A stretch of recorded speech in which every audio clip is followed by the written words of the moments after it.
Максим Ходорченко из Уснеры со сложным диагнозом начал осваивать экзоскелет, разработанный учеными из города Волгограда. Приобретение аппарата помогла национальная вещательная компания «Саха» в ходе акции «Весна на НВК». С Максимом встретился и наш корреспондент Артур Старостин. Первым делом Максим приехал посмотреть на площадь Победы, подышать свежим воздухом, прогуляться, так как до приобретения экзоскелета Максимке сложно было самостоятельно ходить. Мне сразу понравилось, потому что благодаря нему я начал поднимать и разрабатывать руки. Сейчас у меня из-за, скажем так, первого опыта есть осложнение.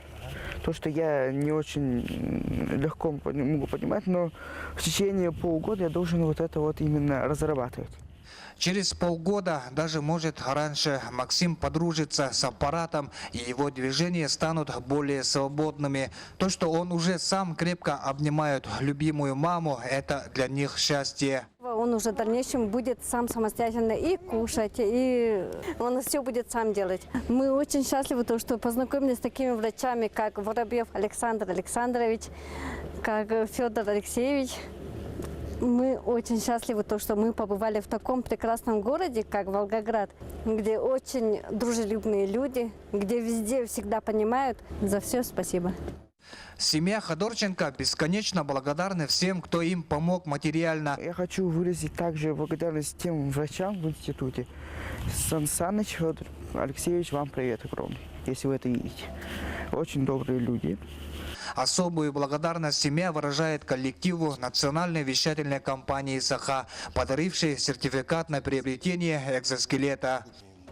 В начале марта мы получили очень интересное письмо от Максима о том, что ребенку требуется экзоскелет, и о том, что он очень любит смотреть наш телеканал, хочет стать телеведущим. И действительно это письмо нас затронуло, и мы решили помочь. И очень надеюсь, что с ним все будет хорошо, и в следующем году тоже во время акции «Весна на НВК» мы его увидим у себя в студии. На данный момент родители Максима осваивают устройство, предназначенное для восполнения утраченных функций и увеличения силы мышц ребенка. С помощью резинок настраивают приспособление. Поднимай. Теперь слишком стало цепляться. Тогда здесь надо чуть-чуть прибавить. Экзоскелет также активно помогает выпрямлять и укреплять спину Максимки. Вадим тоже в меру своих сил старается помочь старшему брату. Он просто не умеет читать. Мама учила, как и я. Началось хорошо, раньше сложно было, сейчас более удобно начал кушать.